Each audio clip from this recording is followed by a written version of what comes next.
예, 안녕하십니까. 자, 지난번 시간에 이어서 우리 교재 4페이지 5번 한번 봅시다.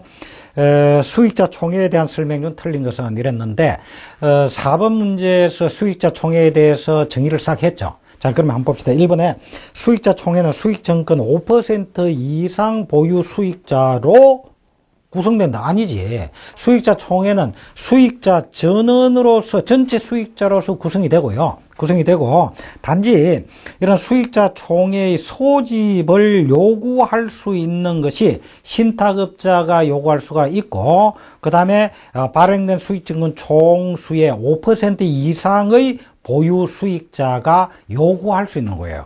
요구를 누구한테 하냐면은 집합투자업자에게 소집을 요구를 하고, 집합투자업자는 이러한 서면으로서의 요구를 받으면 받은 날로부터 1개월 이내에 수익자 총회를 소집하여야 한다. 이렇게 되어 있는 거죠. 그래서 1번이 틀렸습니다. 그 다음에 이번에 수익자 총회는 집합투자업자가 소집한다. 맞죠?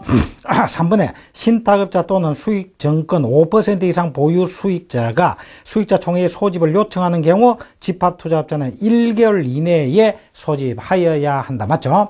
그 다음에 4번에 수익자 총회를 소집하는 경우 총회일의 2주 전에 서면으로 총회 소집을 통지해야 된다. 그건 당연하지. 그지?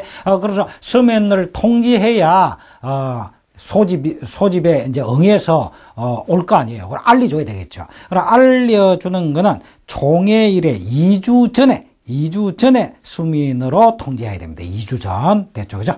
자, 그래서 5번의 정답은 1번이다. 다음 6번 한번 봅시다.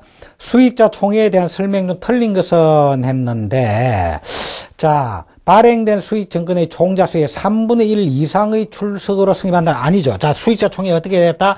과반수 출석으로 성립이 되죠. 그죠? 그리고 의결정족수는 출석의 3분의 2 이상 또는 전체 3분의 1 이상의 찬성으로 의결한다. 이렇게 되어 있죠. 그래서 3분의 1 이상의 출석으로 성립되는 것이 아니라 과반수 출석으로 성립됩니다. 그래서 1번이 틀렸죠.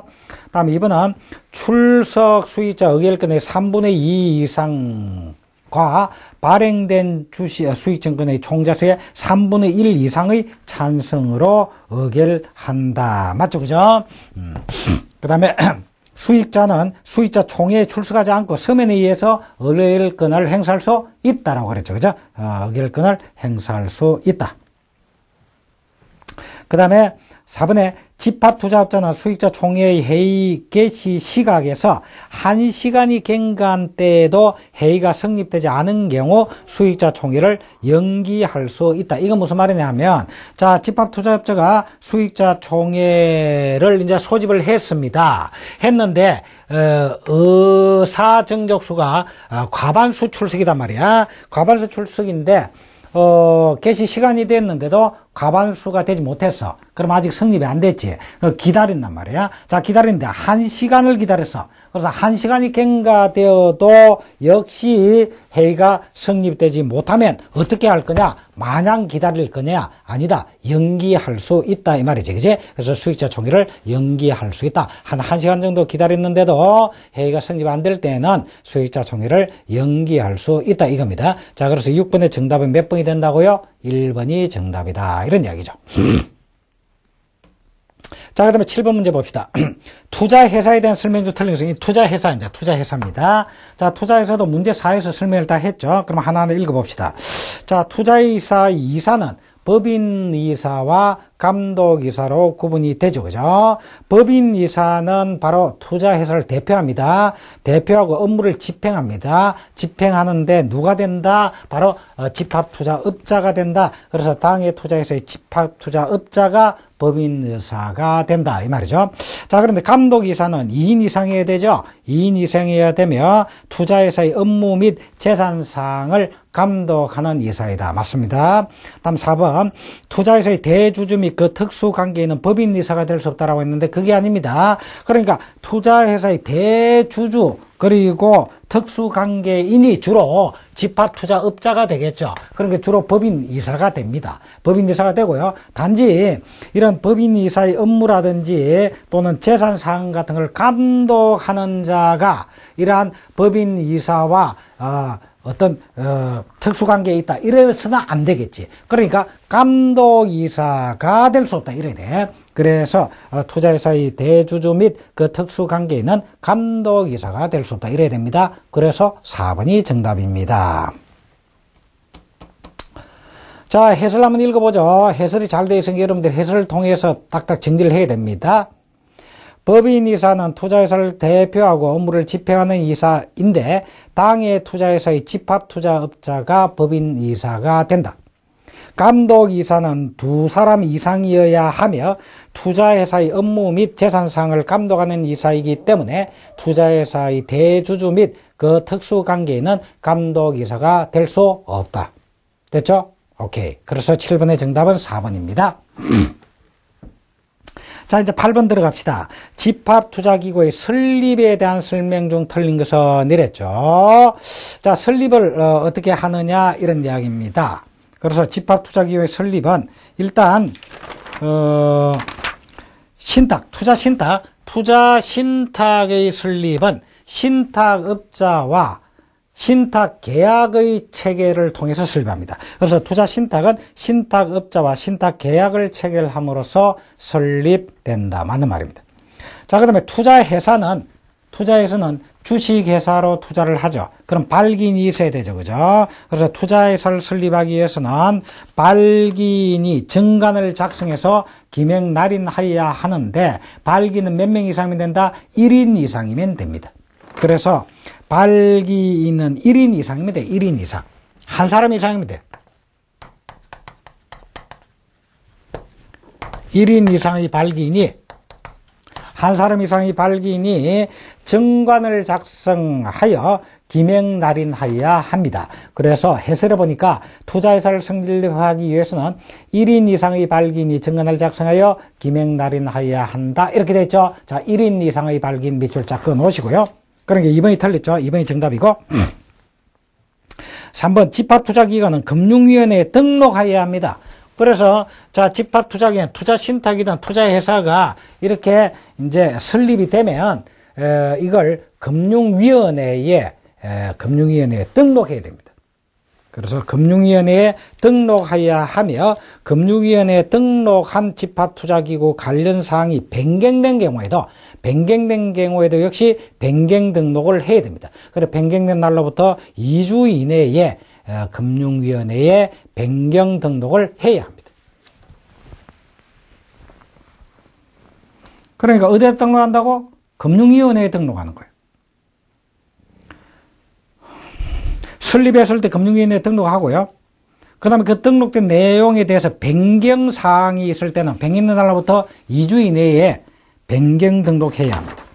그 다음에 4번에 투자신탁 외의 형태의 펀드는 등록 신청 당시 자본금 또는 출자금이 1억 원 이상이어야 됩니다. 그래서 투자신탁에 대해서는 신탁계약에 의해서 설립되는 것이기 때문에 특별한 자본금에 대한 제한이 없지만은 투자회사의 경우에는 자본금이 1억 이상이어야 됩니다. 그래서 등록 신청 당시에 자본금이 1억 원 이상이어야 합니다. 됐죠?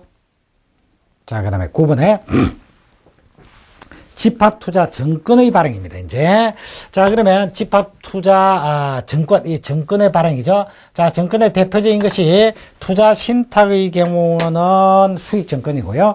투자회사의 경우는 주식이 되겠죠. 자, 이 정권의 발행인데 밑에 해설을 보니까 집합투자 정권의 발행 절차는 다음과 같다 이래 되어 있죠. 발행 절차 먼저 한번 봅시다. 투자신탁의 수익정권의 발행가액 전액이 납입된 경우 신탁업자의 확인을 받아 집합투자업체가 발행한다. 그러면 수익정권을 발행할 때는 일단 수익정권으로서의 발행가액을 얼마로 하겠다라는 정권 발행을 위한 신고서를 신고해야 되겠죠. 자, 거기에 나와 있는 그 발행 그 가액 전액이 들어왔을 때 누가 발행한다? 집합투자업자가 신탁업체의 확인을 받아서 신탁업자 쪽으로 자금이 납입이 되니까 다 들어왔는지 확인을 받아서 집합투자업자가 발행한다. 그 다음에 예탁결제원을 맹인으로 하여 일괄 예탁 발행한다. 이 말은 아까 전에 이야기했듯이 일괄 예탁 발행한다면 예탁결제원에 집중적으로 예탁을 한다. 이 말. 예탁을 하고 예탁결제원의 맹의로서 예탁 발행한다.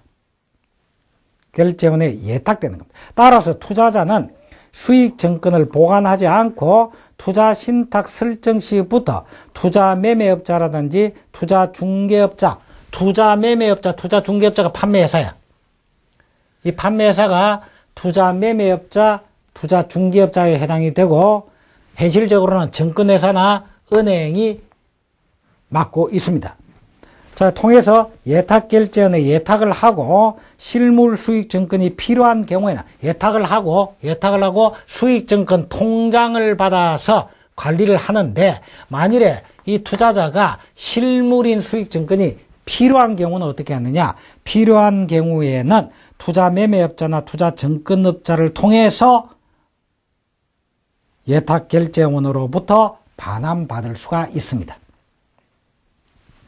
무슨 말인지 알겠죠? 예탁결제원을 맹인으로 하여 일괄 예탁 발행하고요. 만일에 투자자가 이런 실물 수익증권이 필요한 경우에는 어떻게 되느냐?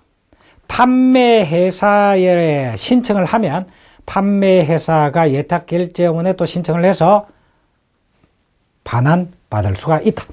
자, 그러면 투자회사의 경우는 투자회사의 주권은 어떻게 되냐? 투자회사의 주권 발행은 투자회사 주권은 당해 투자회사가 발행합니다. 신주 발행에 관한 사항은 당해 투자회사 이사회가 결정을 합니다. 이사회의 의결 사항이고요. 그 다음에 투자회사는 우선주나 후배주나 혼합주 이런 거 발행하지 못하고 오로지 보통주만을 발행해야 합니다. 보통주만을 발행해야 되고 예탁결제원을 맹의로 하여 일괄 예탁 발행하는 것은 똑같습니다. 그런데 보통주만을 발행해야 된다. 됐죠? 자, 그러면 구분 한번 봅시다. 집합투자증권의 발행에 대한 설명 중 틀린 것을 내란다. 1번에 투자 신탁의 수익증권은 신탁업자의 확인을 받아 집합투자업자가 발행한다. 그제? 그러면 집합투자업자는 수익업자에게 발행가액 전액이 납입되었는가의 확인을 받아야 되겠지? 확인을 받고 발행한다. 그러나 이번에 투자 신탁의 수익증권은 예탁결제원을 맹의로 하여 일괄 예탁 방식으로 발행한다. 3번에 투자회사의 주식은 당해 투자회사가 발행하며 예탁결제원을 맹의로 하여 일괄 예탁 방법으로 발행을 합니다. 그리고 투자회사는 오로지 보통주만을 발행해야 됩니다. 보통주만을 발행해야 됩니다. 그래서 4번이 정답이죠. 4번이 정답이다. 자, 그러면 이제 10번 들어갑시다. 자본시장과 금융투자업에 관한 법률, 자본시장과 금융투자업에 관한 법률, 이게 이제 자본시장법, 과거엔 자본시장법 했는데, 이렇게 자본시장과 금융투자업에 관한 법률로 이름이 바뀌어졌습니다. 그래서 자본시장과 금융투자업에 관한 법률은 집합투자증권을 포함한 금융투자 상품의 투자 권유에 대해서 일반 투자자를 보호하는 차원에서 규제를 강화하고 있다. 자, 이 말은 이제 무슨 말이냐면, 자, 이제 집합투자기구에서 증권을 발행하죠. 집합투자증권이라. 집합투자증권을 발행을 하긴. 집합투자증권을 발행을 해서 투자자에게 투자 권유를 해가지고 이 집합투자증권을 매수하시오. 그러면 투자자 입장에서 집합투자증권을 매수하는 자체가 투자란 말이야. 이런 투자 권유를 할 거야. 그런데 이 투자자가 전문 투자자면, 투자자가 전문 투자자다라고 하면은 투자에 대한 상당한 지식을, 전문적인 지식을 가지고 있기 때문에 어떤 법규의 차원에서 특별히 보호하지 않아도 관계가 없을 겁니다. 그런데 전문 투자자가 아닌 그냥 보통 일반 투자자의 경우에는 투자에 대한 지식이 많이 부족합니다. 많이 부족하기 때문에 일반 투자자에게 투자 권유를 할 때는 이 일반 투자자가 어떤 큰 손실을 입는다든지 손해를 본다든지 해서는 안 되겠지. 그래서 일반 투자자를 보호하는 차원에서 여러 가지의 규제를 두고 있다 이 말이에요. 그래서 그 규제에 대한 설명 중 틀린 것은 이랬습니다. 자, 하나하나 읽어봅시다. 어떤 규제를 그럼 두고 있는가? 금융투자업자는 일반 투자자에게 투자 권유를 할 때는 투자의 목적이라든지 일반 투자자가 투자 경험이 얼마나 있나 없나라는 경험이라든지 이런 것들을 분석하여 적합하지 않다고 인정될 경우에는 투자 권유를 해서는 안 됩니다. 그 다음 두 번째로 금융투자업자는 일반 투자자에게 투자 권유를 하지 않고 파생상품 등을 판매하려고 할 때는, 그래서 일반 투자자에게 파생상품을 판매하고자 한다. 파생상품이라면 선물이라든지 수합이라든지 옵션이라든지 이런 건데, 선물, 수합, 옵션은 그 내용이 보다 더 전문적인 지식을 가지고 있어야 이해가 됩니다. 그러니까 일반 투자자의 경우에는 이런 전문적인 지식이 없기 때문에 이러한 파생상품 등을 판매하려고 할 때는 더 보호해 줘야 되겠지. 그래서 이럴 경우에는 투자자의 정보를 파악하고 해당 파생상품 등이 적정하지 않다라고 판단될 경우에는 그 사실을 일반 투자자에게 알리고, 이거는 당신에게 적정하지 않습니다. 이 상품은. 이렇게 알렸다는 내용의 확인을 받아야 됩니다. 이렇게 알렸는데도 불구하고 일반 투자자가 파생상품에 투자하겠다라고 한다면 투자할 수 있는 것이죠. 근데 어쨌든 적정하지 않다라는 걸 알렸단 말이에요. 알렸다는 사실을 그 투자자로부터 확인을 받아놔야 된다 이 말이에요. 그 다음에 3번에 금융투자업자가 일반 투자자에게 집합투자증권의 투자를 권유하는 경우 증권의 내용과 그 투자에 따른 위험에 대해서 일반 투자자가 이해할 수 있도록 설명하고 확인을 받아야 됩니다. 자, 4번에 금융투자상품 잔고가 50억 원 이상인 개인과 일반 법인은 전문 투자자에 해당된다 이런데, 자, 그러면 일반 투자자가 아니고 전문 투자자에게는 이러한 여러 가지 규제가 적용되지 않습니다. 왜냐하면 전문 투자자는 전문적인 지식을 가지고 있으니까. 그러면 전문 투자자는 어떤 것들이 있겠는가라는 걸 거기 쭉 보면은 국가, 지방자치단체, 이건 전문 투자자입니다. 그 다음에 한국은행, 그 외에도 금융기관 중에서 산림조합이라든지 시냅이라든지 새마을금고는 중앙회만 전문 투자자로 봐주는 것이지, 중앙회나 연합회만 봐주는 것이지, 중앙회나 연합회가 아닌 그 밑에 있는 단위조합 같은 것은 전문가로 보지 않는다. 그 다음에 주권이 상장되어 있는 법인, 상장법인. 그 다음에 쭉 내려서 9번에 외국정부, 외국중앙은행, 국제기구. 자, 그러니까 우리나라 국가, 지방자치단체, 한국은행이라든지 금융기관 중앙회라든지 외국정부, 외국의 중앙은행, 국제기구, 그런 거는 그 조직 속에 전문가들이 다 포진되어 있단 말이야. 그래서 이거는 전문 투자자로 봅니다. 그 다음에 5번에 해외 증권시장에 상장된 주권을 발행한 국내 법인이라는 해외 증권시장의 상장, 그 다음에 공사, 기금, 공제해, 그 다음에 금융투자상품 잔고가 현재 금융투자를 하고 있어. 그 잔고가 100억 원 이상인 일반 법인은 100억 원 이상이고, 개인은 50억 원 이상인 개인. 금융투자상품 잔고가 50억 원 이상이다라고 한다면 그 개인은 이 투자 부분의 전문가야, 전문 투자자예요.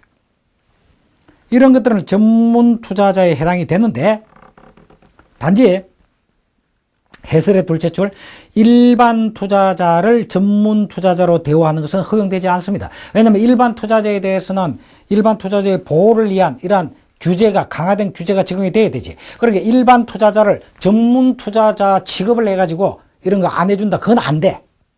그러나 전문 투자자라고 하더라도 그 전문 투자자가 나는 일반 투자자와 동일한 대우를 받고 싶다, 다시 말해 일반 투자자 보호하는 그 규정의 적용을 받고 싶다 라고 할 경우는 어떻게 하느냐 라고 할 경우는 거기 나와 있는 3번, 5번, 6번, 7번, 8번의 경우에 한해서 일반 투자자로서의 보호를 받습니다. 그러니까 3번, 5, 6, 7, 8번. 그럼 다시 말하면 금융투자상품 잔고가 50억 원 이상인 개인이 있습니다. 이건 분명히 전문 투자자죠. 그래서 일반 투자자로서의 보호를 받지 못합니다. 그러나 이 50억 원 이상인 개인이 나는 일반 투자자로서의 대우를 받고 싶다 라고 하면 그 보호를 받을 수가 있다 이 말이야. 알겠죠? 자, 그렇게 되어 있습니다. 자, 그러면 여기서 10번은 4번이 정답이죠. 4번에서 금융투자상품 잔고가 50억 원 이상인 개인은 전문투자자입니다. 그러나 일반 법인은 50억 원 이상이 아니고 얼마 이상? 100억 원 이상이어야만이 전문투자자에 해당이 됩니다. 됐죠? 그래서 4번이 정답입니다. 다음 11번. 투자 근류 대행인의 금지 행위가 아닌 것은. 자, 그러면 이제 집합투자업자가 이 투자자에게 투자 근류를 할 수가 있습니다. 그런데 투자 근류를 한다면은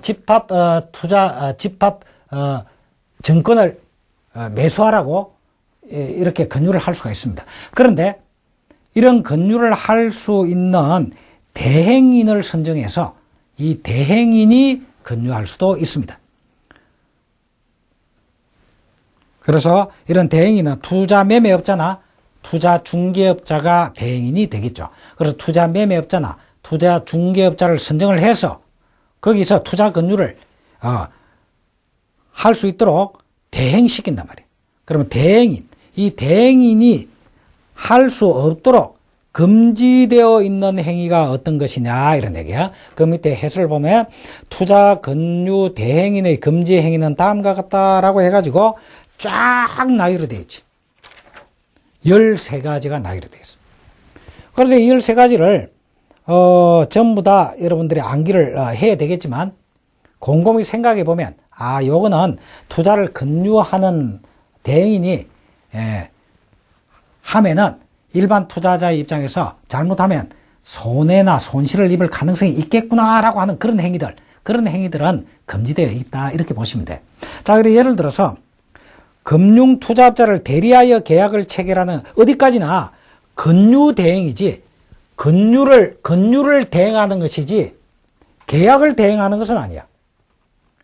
계약은 투자자와 집합투자업자 사이에 계약이 맺어지는 것이지 자기가 계약 대리인으로 계약을 대행하고 이건 안 돼.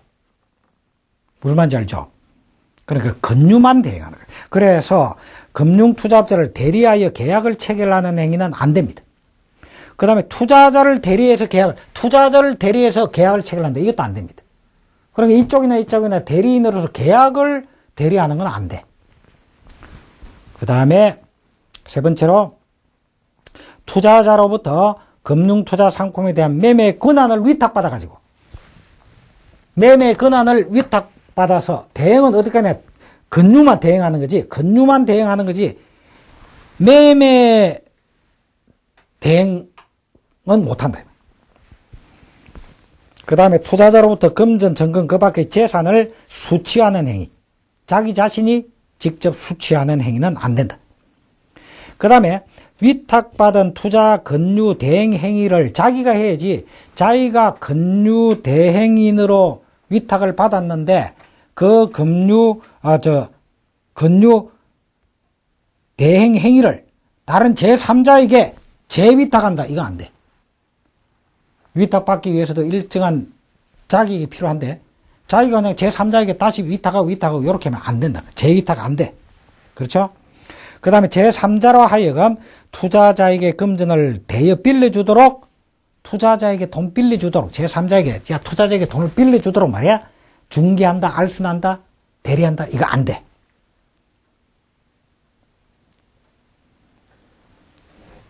그 다음에 7번째로 투자 일임재산이나 신탁재산을 각각의 투자자별, 각각이 아니고 각각의 투자자별 또는 신탁재산별로 운용하지 아니하고 집합하여 운영하는 것처럼 그 투자 일임계약이나 신탁계약의 체결에 대한 투자 근류를 하거나 투자 광고를 하는 행위 안 돼. 8번에 금융투자 상품의 매매, 그 밖의 거래와 관련하여 투자자에게 한도를 초과하여 직접 또는 간접적인 재산상의 이익을 제공하면서 근류하는 행위. 그러니까 근유를 하면서 약간의 상품권 같은 거, 기념품 같은 거 주면서 근유할 수는 있습니다. 근데 그게 한도가 정해져 있어. 이 한도를 초과해서 재산상의 이익을 제공하면서 근유하는 행위는 안 돼.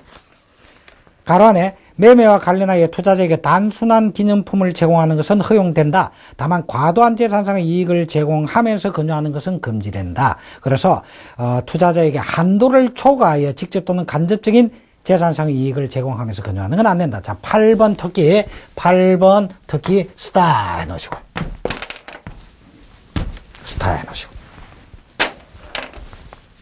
확실히 기억해라 이 말이야. 9번 금융투자 상품의 가치에 중대한 영향을 미치는 사항을 사전에 알고 있으면서 이를 투자자에게 알리지 아니하고 당해 금융투자 상품의 매수 또는 매도를 근유하는 행위. 그러니까 자, 지금 요 정권을 사고 나면 얼마 안 있어서 이 정권의 가치가 급등할 것이다 또는 급락할 것이다 라고 하는 이러한 사항을 사전에 자기는 알고 있습니다. 그럼 알고 있으면 투자자에게 그걸 알려야 돼. 알리고 투자를 근유해야지 알리지 않고 근유를 한다. 이거는 안 돼. 그 다음에 10번에 위탁계약을 체결한 금융투자업자가 이미 발행한 주식의 매수 또는 매도를 근유하는 게 위탁계약을 체결한 금융투자업자가 이미 발행한 주식을 매도 또는 매수하도록 근유하는 행위. 이거 안 돼.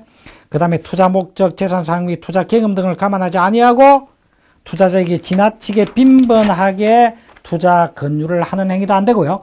자기 또는 제3자가 소유한 금융투자 상품의 가격 상승을 목적으로 투자자에게 당해 금융투자 상품의 취득을 근유하는 행위, 이것도 안 되고, 그러니까 자기가 가지고 있는 또 제3자가 가지고 있는 정권의 가격 상승을 유도하기 위해서 근유한다. 이거 안 된단 말이야. 그 다음에 금융투자 상품의 매매, 그 밖의 거래와 관련하여 투자자 위법한 거래를 은폐하기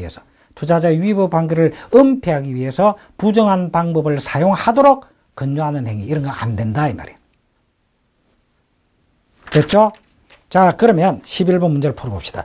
투자 근유 대행인이 금지행위가 아니가 되는데 1번에 금융투자업자를 대리하여 계약 체결 안 된다고 그랬지. 투자자를 대리하여 계약 체결 안 된다고 그랬지. 3번 둘 이상의 금융투자업자와 투자 근유 위탁 계약을 체결하는 행위 안 됩니다. 그러니까 금융투자업자로부터 위탁을 받아서 근유 대행 행위를 할 건데 이걸 금융투자업자 여기서 이 A 금융투자업자로부터도 위탁받고 B 금융투자업자로부터도 위탁받고 이거 안 돼.